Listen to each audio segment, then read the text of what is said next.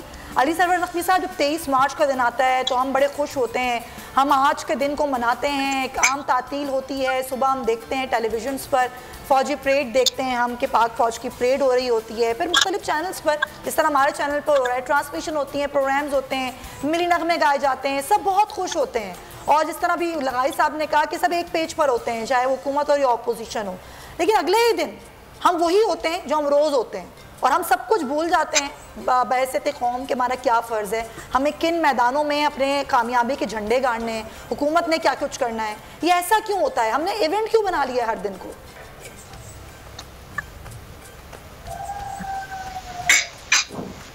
جی نقوی صاحب، اس کی بہت سی وجوہات ہیں، یہ آپ کا دلچسپ سوال اٹھایا ہے۔ ایک تو ہمارے ہاں ایک کمزوری جو ہماری قومی کمزوری ہے، وہ فالو اپ ایکشن نہیں ہوتا ہے کسی چیز میں، کوئی پروجیکٹ ہو، کوئی شہر میں کوئی بہتری آئے، روڈ بن جائے، برجز بن جائیں، ان کی کوئی فالو اپ نہیں ہوتی ہے۔ اب اسلامک کانفرنس جو ہے وہ ہم نے 2-3 مرتبہ جو ہم نے ہوسٹ کی ہے، وہ میں آپ کو مثال دے رہا تھا کہ 1980 میں کی تھی، پھر 2000 کے پہلے دہائی میں کی تھی، پھر اب یہ 2022 میں کر رہے ہیں، تو ہر مرتبہ بہت ہی کامیاب کانفرنسز ہوئی ہیں، اور OIC کا ریکارڈ کشمیر کے اوپر بہت اچھا ہے۔ یہ الگ بات ہے کہ اس کی پھر سنوائی نہیں ہوتی ہے، جو کیونکہ مغربی ممالک کی نا بین الاقوامی سیاست بڑی گمبھیر ہے، جو مغربی ممالک ہیں وہ اسلامتی کاؤنسل کو کنٹرول کرتے ہیں اور اقوام متحدہ کو کنٹرول کرتے ہیں، اور یہ معاملہ وہاں تک پہنچتا نہیں ہے۔ قرارداد کوئی 55-56 ممبر ہیں اور بہت بڑی ایک تنظیم ہے، لیکن اس تنظیم کا جو کنٹریبیوشن ہے وہ اتنا کارآمد نہیں ہے، فعال نہیں ہے۔ تو میں سمجھتا ہوں کہ اس کو ہمیں اس پہ زور دینا چاہیے کہ جو اس وقت پارٹیسپینٹس موجود ہیں ان سب کو مل کر یہ طے کرنا چاہیے کہ جو قراردادیں ہیں ان کی کوئی وہ ہونی چاہیے فالو اپ اور implementation, and that depends on those countries. تو یہ جو ہے نا ایک چیلنج ہے مسلمان ملکوں کے لیے، ایک چیلنج ہے، اور اس چیلنج کو ہمیں اب کوشش کرنی چاہیے کہ سر ذرا عام لوگوں کے لیے بتا دیں کہ پروسیجر کیا ہوتا ہے جب قرارداد منظور ہو جاتی ہے؟ آپ نے کہا کہ فالو اپ ہونا چاہیے، کیا فالو اپ ہوتا ہے، کس طرح ہوتا ہے؟ مثال کے طور پر اگر ہم نے کشمیر کے حوالے سے کوئی بات کی، فلسطین کے حوالے سے کوئی قرارداد منظور ہوئی یا اسلامو فوبیا کے حوالے سے ہوئی، کیا فالو اپ ہوتا ہے اس کا پروسیجر؟ ایک تو ہر ملک جو کہ پارٹیسپینٹ ہے، جس نے اس میں یہاں پہ آج وہ شریک ہے، اس کو ہر ملک کے لیڈرشپ، ان کی جو ساری سینئر لیڈرشپ ہے، ان کو اپنے ملک میں ان قراردادوں کا پرچار کرنا چاہیے۔ اس سے ایک ساری دنیا میں اویئرنیس پیدا ہوئی۔ جب ہمارے مسلمان ملک دیکھتے ہیں 1.5 بلین ہماری آبادی ہے اور تینوں کانٹیننٹ میں چھائے ہوئے ہیں، افریقہ، ایشیا اور یورپ کے بھی بہت سے ملکوں میں، تو یہ ہمیں ان سب کو موبیلائز کرنے کی ضرورت ہے۔ اگر آپ موبیلائز نہیں کرتے ہیں، صرف قراردادیں منظور کرتے ہیں اور پھر اس کے بعد آئندہ کی کانفرنس کے لیے وہ آپ بالکل ایک کانفرنس سے دوسری کانفرنس تک کا جو وقت ہے اس کے درمیان صرف قرارداد ہی پاس ہے تو وہ نہیں۔ بڑا ایک اہم پوائنٹ آپ نے نقوی صاحب بایا کہ ان چیزوں کے موبلائزیشن اور پھر تشہیر اور تمام اسلامی ممالک میں جو یہاں بات ہوئی ہے اس بات کا وہاں پر بات ہو۔ اچھا ایک چیز میں آپ نے بڑا ایک طویل عرصہ گزارا بھی ہے بحیثیت ہائی کمشنر سفیر کے طور پر انڈیا میں عبدالباسط صاحب، اب کشمیر کا معاملہ ہے، پاکستان کا اپنا ایک نامکمل جو بر صغیر کی تقسیم کا وہ ایجنڈا ہے۔ یہ قراردادیں OIC کے اندر، اس سے پہلے اقوام متحدہ میں بات ہو رہی ہوتی ہے، مختلف فورمز پر بات ہو رہی ہوتی ہے، اس کو ایفیکٹولی کس طرح سے مزید آگے بڑھایا جائے، یہ حکومت ہو، کوئی اگلے آنے والی حکومتیں ہوں، ایک کنکریٹ معنوں میں کم از کم چیزیں آگے پریزنٹ ہوں، عالمی طاقتوں کے آگے ہوں چیزیں، تو وہ کس طرح سے ہونا چاہیے سر؟ دیکھیے، پہلے تو یہ ہمارے اپنے طور پہ کلیئرٹی ہونی چاہیے کہ ہم خود کیا چاہتے ہیں، کیونکہ ہم آج تک مقبوضہ جموں کشمیر اور جموں کشمیر کے تنازع کا تعلق ہے، میں سمجھتا ہوں کہ ہمارے اندر بھی ایک ابہام سا ہے، اور پچھلے 15-16 سالوں میں جس طرح ہم نے کشمیر کے معاملے میں انکنسسٹنٹ پوزیشنز لی ہیں، اس سے کشمیر کاز کو نقصان ہی پہنچا ہے۔ پھر یہ بات بھی آپ کے ذہن میں رہے کہ OIC نے ابھی تک کشمیر کے معاملے میں کوئی ایکسکلوسیو قرارداد ابھی تک پاس نہیں کی، گو کہ مختلف کمیونیکیز، مثال کے طور پر نیامے میں 2020 میں جب فارن منسٹرز کا سیشن ہوا تو اس میں پہلی بار ایک کمیونیکے میں ایک سینٹنس تھا صرف کشمیر کے بارے میں، گو کہ OIC کا ایک کانٹیکٹ گروپ ہے کشمیر کے، اور وہ بڑی تفصیلی وہاں پہ قراردادیں پاس ہوتی ہیں۔ میں آپ کو مثال دیتا ہوں کہ ہم نے 5 اگست 2019 سے بعد اور اس سے پہلے بھی OIC کے special envoy for Jammu and Kashmir appoint ہوتے رہے۔ اب میرا معاملہ یہ ہے کہ وہ آ جاتے ہیں، پاکستان وزٹ کرتے ہیں، میں نے ان کو ابھی تک نہیں دیکھا کہ وہ دوسرے جو 56 OIC کے ممبرز ہیں وہاں جا کے کشمیر کے بارے میں لابی کریں، وہ ہمیں نظر نہیں آتا۔ یہی بات جو نقوی صاحب کہہ رہے تھے، امپلیمنٹیشن کا طریقہ کار ہی ٹھیک نہیں ہے OIC کا۔ اس وجہ سے اگر آپ صرف پاکستان کا وزٹ کر لیتے ہیں، یہاں پہ ایکسچینج آف ویوز ہو جاتے ہیں، تو ان کا کیا فائدہ ہے؟ پاکستان تو مین اسٹیک ہولڈر ہے، اصل تو آپ کو لابنگ کرنی چاہیے دوسرے 56 ممالک میں جہاں پہ ہمیں رسپانس صحیح معنوں میں نہیں ملتا کشمیر میں۔ تو OIC کے بارے میں تو میں سمجھتا ہوں کہ OIC کا جہاں تک تعلق ہے، جس میں فلسطین پہ قراردادیں پاس ہوتی ہیں، فلسطین پہ اجلاس ہوتے ہیں، OIC اس طرح متحرک نہیں ہوا جہاں تک جموں اور کشمیر کے تنازع کا تعلق ہے، اور اس میں بنیادی مسئلہ ہمارا اپنا بھی ہے، کیونکہ ماضی میں بھی ہم نے دیکھا اور ابھی بھی ہم نے دیکھا کہ ہم نے بہت سی ایسی انکنسسٹنٹ پوزیشنز لی ہیں کشمیر پہ جس سے ہماری کریڈیبلٹی بھی لوز ہوئی، اور بھارت کو پورا موقع ملا کہ اس نے ہماری کاسٹ میں بہت سے مثال کے طور پر جب نیامے میں اجلاس ہو رہا تھا 2020 میں، تو اجلاس سے 1 مہینہ پہلے بھارت کے ڈاکٹر جے شنکر نیامے پہنچ جاتے ہیں وہاں پہ، اور جو نیجر کا دارالحکومت ہے، اور وہاں پہ جو کنونشن سینٹر جہاں پہ OIC کا اجلاس ہوتا ہے وہ وہاں پہ ان کی مدد سے بنتا ہے۔ تو آپ یہ ذرا سوچئے کہ نائجر کس طرح ہماری جو بات ہے کشمیر پہ، تو ہمیں بائی لیٹرل ریلیشن سے فوکس کرنا ہے۔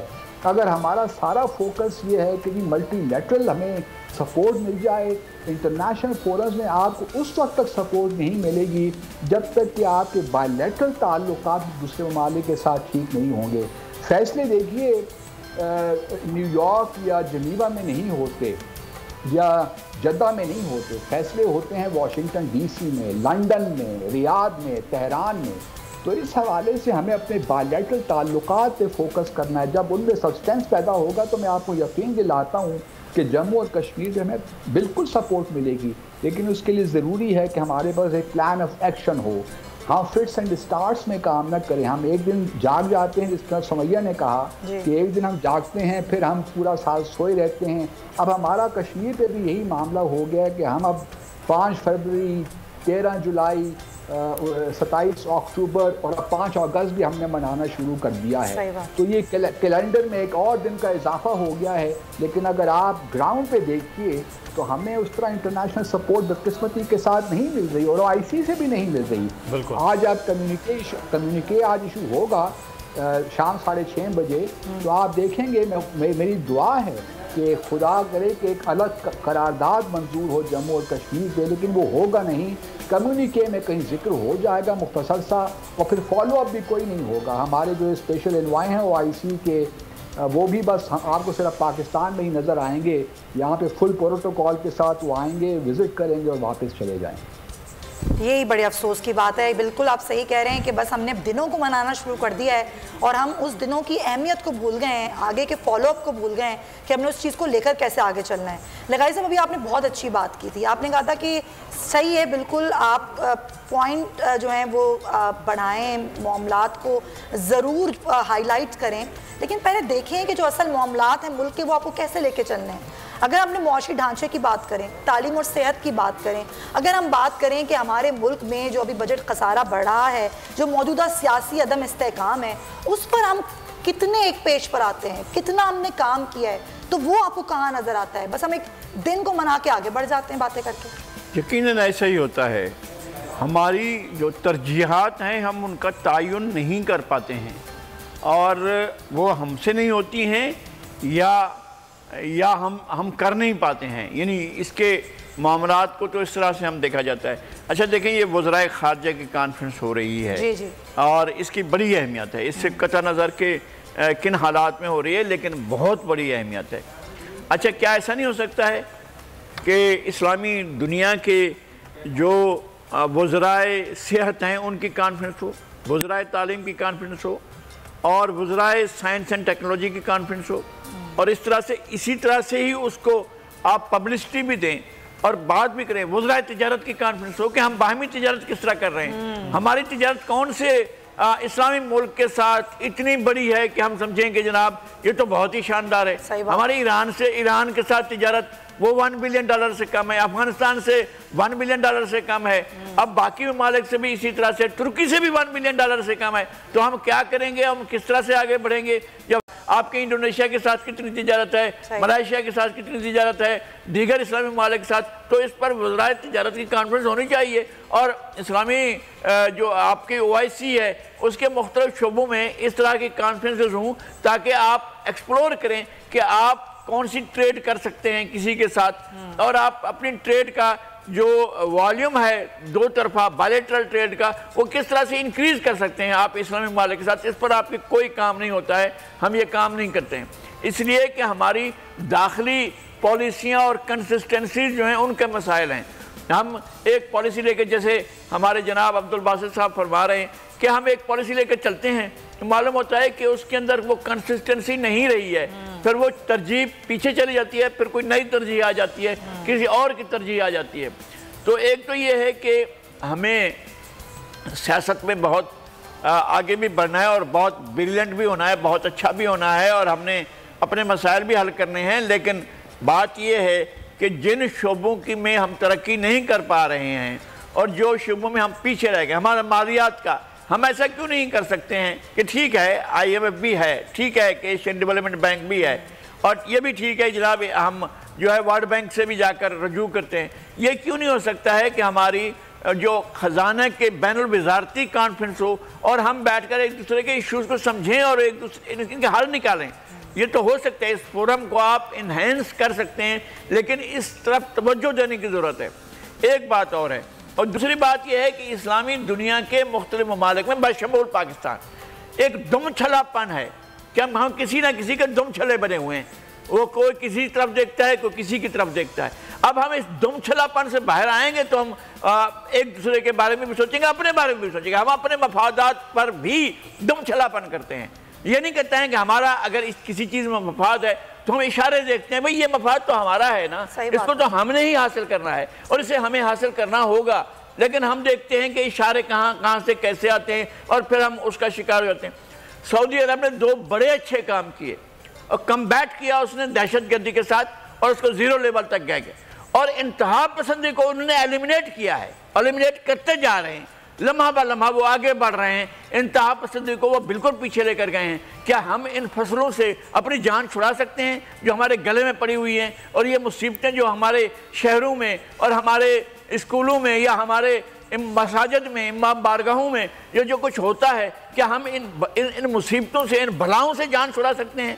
اور اسٹیٹ اپنا وہ کردار کیوں نہیں دیکھتی ہے؟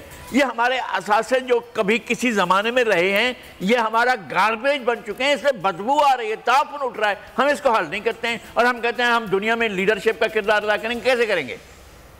یہ جو لغاری صاحب آپ بات کر رہے ہیں کہ بڑا ایک اہم معاملہ ہے، اس پہ ہم بریک کے بعد مزید بھی بات کرتے ہیں کہ فیصلے کرنے کا وقت ہے جب پوری دنیا کے جو تعلقات طرح سے بن رہے ہیں. تو ہمیں ایک چھوٹا سا بریک لینا. بریک تو ہمارے ہیں، لیکن میں دیکھ رہا ہوں کہ ہماری جو نوجوان آنے والی جو نسل ہے اس میں ماشاءاللہ قومی حمیت بھی ہے، قومی غیرت بھی ہے.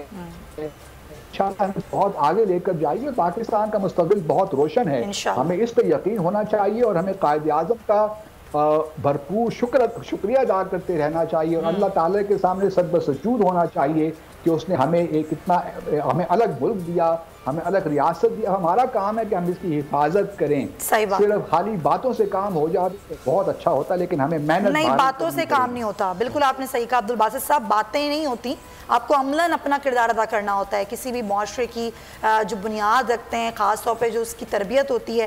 لغاری صاحب، جو ہم سیاسی رواداری کی بات کریں، اس کی حالت اگر ہم دیکھیں، مذہبی ہم آہنگی کی جو صورتحال ہے اس پر نظر دوڑائیں، ہماری نوجوان نسل کی جو ترجیحات ہیں، جو مصروفیات ہیں، اور ہمیں جو کردار ادا کرنا ہے نئی نسل کی تربیت میں، کیا وہ کیا جا رہا ہے؟ چاہے وہ مذہبی لحاظ سے ہو، چاہے معاشرتی لحاظ سے ہو، معاشرتی اقدار کے لحاظ سے ہو، کیا ہم اپنے بچوں کی، اپنی نوجوان نسل کی ہم اس طرح تربیت کر پا رہے ہیں؟ اور ہر شخص چاہے وہ کسی بھی شعبے میں ہو، اس کا کردار کیسا ہونا چاہیے نیشنل بلڈنگ میں؟